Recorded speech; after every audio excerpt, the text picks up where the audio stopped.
Sandman builders really highlighted the devastating effect such tragedy can have on family and friends. It ripples out to the local communities, schools, sporting clubs and beyond. I'm on my way to have a chat with a coolhead who puts those very real consequences in the spotlight for young drivers in the hope of preventing such future accidents.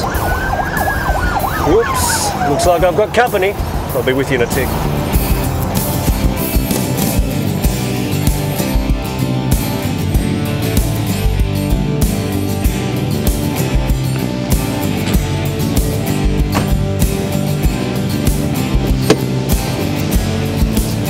You'd be used to that whiskey, wouldn't you? Really? Glenn, good on you, mate. Thank goodness it's you. Cheers, mate. Good to see you. Yeah, likewise. Good to see you. Glenn, you head up a local police initiative called Coolheads. Can you tell us a bit about it, mate? Yeah, well, locally, Whiskas, we found that the 16 to 25-year-old age group of young drivers were overrepresented in our road stats. They were involved in collisions that were causing road trauma. So we thought, how can we reduce that? What can we do? And we came up with the idea of Coolheads back in 2008. After a number of particularly nasty collisions which affected the whole community. And it's been running since then. We've had about 7,000 young drivers go before the program. But its principal reasons for its existence is we want young drivers to think, even just for a moment, if they make poor choices or they're distracted, they can be exposed to road trauma. And it's not just their lives, of course, it's their whole family and the community that's impacted by this. Well, that's what I was going to say. At these events, you have a lot of speakers come along, and quite often those speakers are either victims or the family of victims who keep on living on from this sort of trauma. I think a lot of young drivers don't realise what we call the ripple effect. They think it's just their life they're risking, but it's just devastating for so many different people. And often you're not actually killed with road trauma. You could be just have injuries that you're going to live with for the rest of your life as well. And unfortunately, it's been too easy for us to find victims of road trauma to come along and share their stories. And the reason they do it is because they're devastated by it. They just don't want any other drivers to experience the same thing in their lives. So a lot of people are passionate about reducing road trauma in our community. Well, it's a bit like what we're doing following Luke's panel van rebuild. His family are going through, they're one of those families that are going through this. And the reason why we're at this location today, out here at the road, out in Undira, is because a few years ago there was a very similar accident, very similar to Luke's, happened to him, happened right in this location, or not far from it anyway. We had a young fella called Ross Kimberlin who lost his life just down the road from here in very similar circumstances, as you said. He had a great life, he had a lot of amazing friends, and he got fatigued and he made a small mistake. He made a very simple mistake about deciding to drive when he was fatigued, and to think about what consequences have been left for his family and the community since then is absolutely gut-wrenching. So it's one of the reasons we had Coolheads, and it's one of the reasons I think it's great that you're sharing the story about Luke. Now, Glenn, apart from the other thing, we're about to show something now. I feel very privileged and honoured to be able to show this. And Kevin Kimberlin was Ross's dad. He spoke at one of these Coolheads events, didn't he? Yeah, well, Kevin's got a very sad story in the sense that he was a first responder.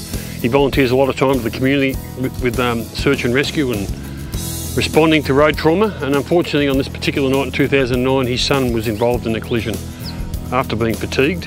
And it's a gut-wrenching story. Kevin was incredibly brave to share it, but once again he did that at Coolheads just so that young drivers would get the message that what are you risking when you're distracted or fatigued or make a mistake when you're driving a motor vehicle. So I congratulate Kevin on that 2012 presentation. It was amazing and incredibly courageous. And once again, we just want all these young drivers just to have a think about it just for a moment. How can I get to my destination safely and not be impacted by road trauma? Here's a bit of a taste of this presentation, Kevin's talk. Experience the highest of highs and now the lowest of lows, as the Undira Football Club comes to terms with the death of one of its premiership players. 18-year-old Ross Kimberlin was behind the wheel of a Holden Commodore utility on Echuca-Marupna Road when he lost control of the vehicle and hit a tree about 9 p.m. He died at the scene. It was a single vehicle, no other occupants, no other persons that were involved. So it's going to be difficult for us to actually piece together what's transpired and why the car's left the road. You wouldn't meet a more respectful young man. Clean cut, just didn't do a step wrong. You know, any father would be just proud to have him as a son. But the small town of Undira now only has memories of another life tragically cut short. Michelle Zidauer, Win News. The young bloke you saw there, he was my son Ross. On Saturday, he was on top of the world. On Wednesday, the 23rd, I'm at home and the CFA pager alerted me to an MVA. I look up, there's a local copper standing by the door, and he says, "I'm sorry, Kevin." I push past him, and there's Ross, and he's dead.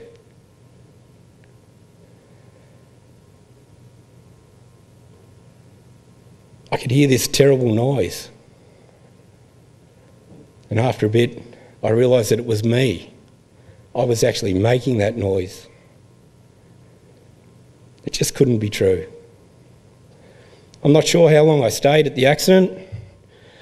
I put my head in the window, I put my arm around Ross, and I told him I loved him. I have to go home and tell my family. I can't let a stranger do this.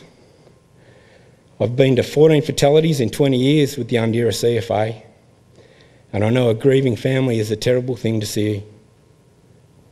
Ross wasn't drunk, and he wasn't on drugs. There was no one else involved in his accident. So on a straight stretch of road, in good weather conditions, Ross fell asleep, doing about 100 k's. He drifted off the road, he hit a tree, he died on impact or shortly after. He broke his legs, his hips, his neck, had massive head and brain trauma. Catastrophic was how the coroner repeatedly described it to me.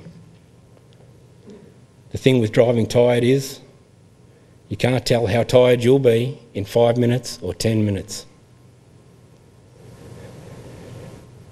Most people believe that you only fall asleep on a long drive. The accidents around Undera that have involved fatigue have all been short trips. CPR is not like you see on the it's not like you see on the tally where some doctor gives a couple of breaths and some urgent chest compressions and the patient returns to life. In reality, there's blood, spit, broken teeth and vomit. At Ross's accident, as I stood shattered and broken, not one member from my brigade came within inside that 10 metres.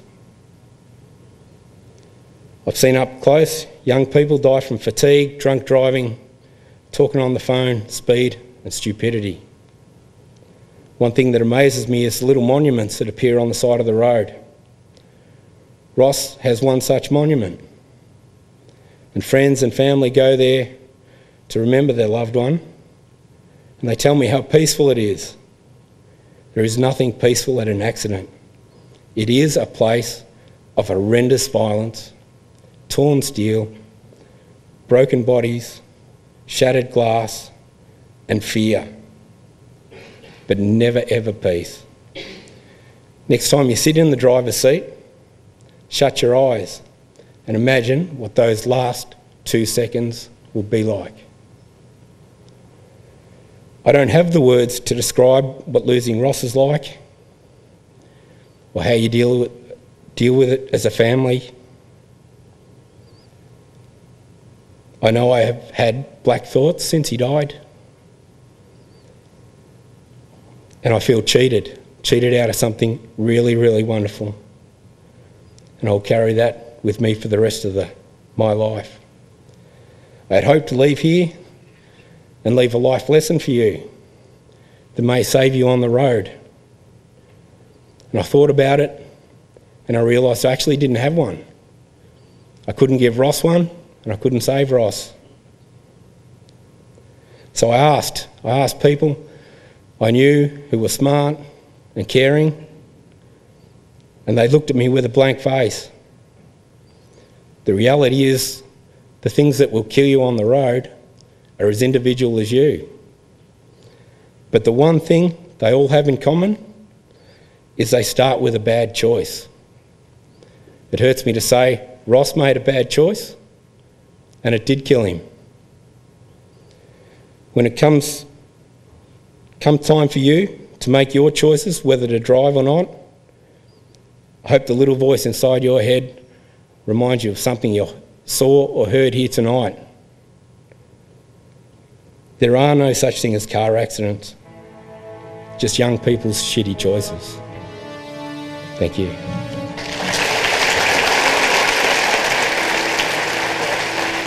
Look, what motivates me, Whiskas, is it's 2021. We've got young drivers on the roads that are still getting killed and still getting exposed to road trauma. So please think about what you're doing before you get behind the wheel and get to your destination safely. And of course, we're going to put up a little link to that whole Kevin's speech, but a lot of people didn't see it there, but he received a standing ovation at the end of that talk. All the kids, the family, the police, all the other emergency services people that were there stood up and applauded. And I'd like to applaud you too. Coolheads is a great program, Glenn. Thanks, Whiskas. I think it should be spread nationally, not just here, so it's a great local initiative, but really it should be spread out around the country, if not around the world. Simple message, but very valuable. Thanks for coming. Always a pleasure. That was a very powerful message that Kevin delivered at the Coolheads presentation. If you're a young driver, or you know of any young drivers, spread the word, share the story, share the link below, watch the full Kevin presentation. We really need to get this message out and help the kids wake up to fatigue, because the grief never goes away. It may change shape, but it always stays with it. And when you think about it, grief is love with nowhere else to go.